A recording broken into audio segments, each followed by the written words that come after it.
Hi friends, இன்றைக்கி south Indian ஸ்டைலில் பருப்பு குழம்பு எப்படி செய்யலாம் அப்படின்றது பார்க்கலாம். எங்கள் ஊரில் இந்த குழம்புக்கு பேர் பருப்பு குழம்பு அப்படின்னு தான் சொல்லுவோம். உங்கள் ஊரில் இந்த டிஷ்க்கு பேர் என்ன நேம் சொல்லுவீங்க அப்படின்ட்டு நீங்கள் கமெண்ட் பண்ணுங்கள். அவங்க எப்படி செய்யலான்னு பார்க்கலாம். இதுக்கு ஒரு பாத்திரத்தில் தண்ணி எடுத்துகிட்டு துவரம் பருப்பு நல்லாவே வாஷ் பண்ணி அதில் ஆட் பண்ணிக்கலாம்.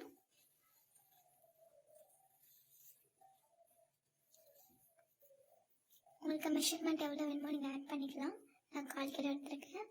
ஆட் பண்ணிவிட்டு ஸ்டவ் ஆன் பண்ணிவிட்டு அடுப்பில் வச்சுக்கலாம். தேவையான அளவு வெஜிடபிள்ஸ் எடுத்துக்கோங்க. உங்களுக்கு என்ன வெஜிடபிள்ஸ் பிடிச்சிருக்கோ வாஷ் பண்ணிட்டு கட் பண்ணி ஆட் பண்ணிக்கலாம்.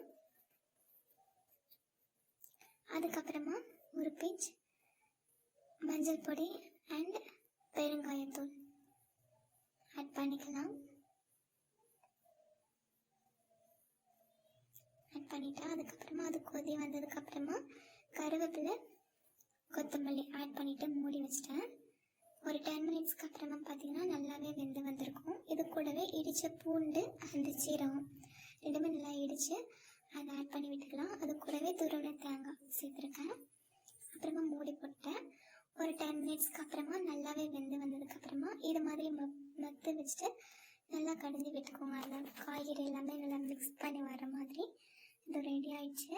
நான் தேவையான அளவு ஆட் பண்ணிக்கிறேன்.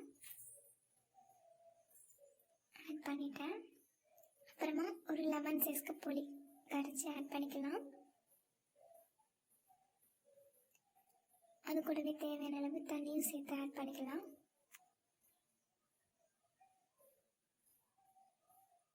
தண்ணி எல்லாமே ஆட் பண்ணிட்டேன்.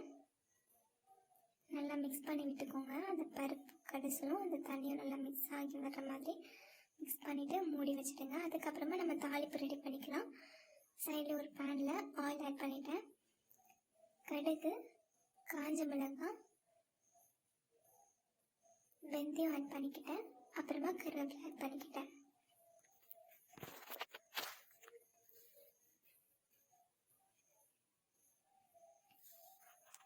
இது நல்லாவே பொரிஞ்சு வர வரைக்கும் நல்லா மிக்ஸ் பண்ணிக்கிறேன். இப்போ அந்த பருப்பு இருக்கு இல்லையா, அதில் போட்டு கொட்டிட்டு நல்லா மிக்ஸ் பண்ணி விட்டுக்கலாம். அவ்வளோதாங்க, டேஸ்டியான பருப்பு குழம்பு ரெடி ஆயிடுச்சு. இது ஆக்சுவலி ஒரு சிம்பிள் ரெசிபி, பருப்பு வச்சு செய்கிறது. இதுக்கு நாங்கள் கூட்டுக்கு பார்த்தீங்கன்னா முருங்கைக்கீரை பொரியல் எடுத்திருக்கேன். நீங்களும் செஞ்சு பார்த்துட்டு எப்படி இருக்குன்னு சொல்லுங்கள்.